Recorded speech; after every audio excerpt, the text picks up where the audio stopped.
Bonjour, pas de liberté sans liberté de la presse. Aujourd'hui, samedi 20 avril 1991, c'est la première journée internationale de la liberté de la presse organisée par Reporters sans frontières, dont le président Jean-Claude Guilbeault est à double titre le rédacteur en chef de ce journal inattendu. Alors bien évidemment, RTL s'associe pleinement à cette journée dans la mesure où, hélas, comme tant d'autres organes de presse, elle a eu à connaître des moments délicats. Alors Olivier Mazerolle, vous êtes directeur de la rédaction de notre station. On décrit beaucoup les médias, mais sait-on à quel point, Olivier, les journalistes sont indispensables ?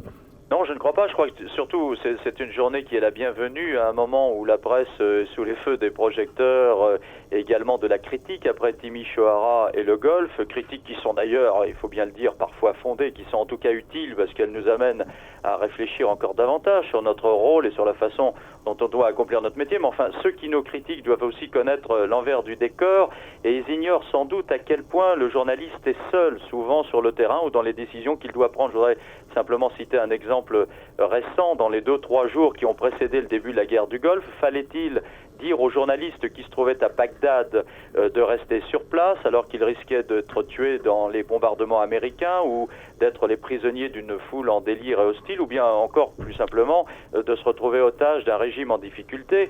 Alors nous avons eu à Paris à prendre ce genre de décision et ceux qui se trouvaient sur place devaient aussi prendre ce genre de décision dans une solitude extrême. Marc Kravetz qui était là-bas pour Libération il est là, hein. Et qui est là, je sais aujourd'hui, pourra certainement en parler utilement. Finalement, c'est toujours ce problème de savoir jusqu'où on doit aller pour quêter notre information et pouvoir la restituer, parce que on sait très bien, nous autres journalistes, qu'on ne doit pas non plus se comporter comme des cow-boys dans un western.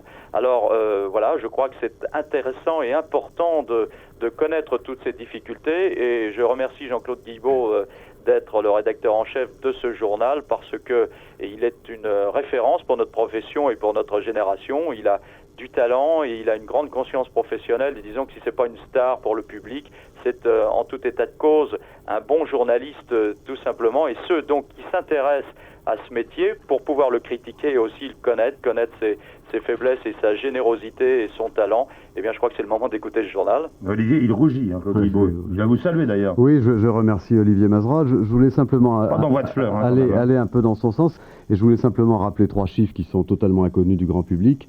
En 20 ans, entre 69 et 89, il y a eu 715 journalistes tués en exerçant leur profession.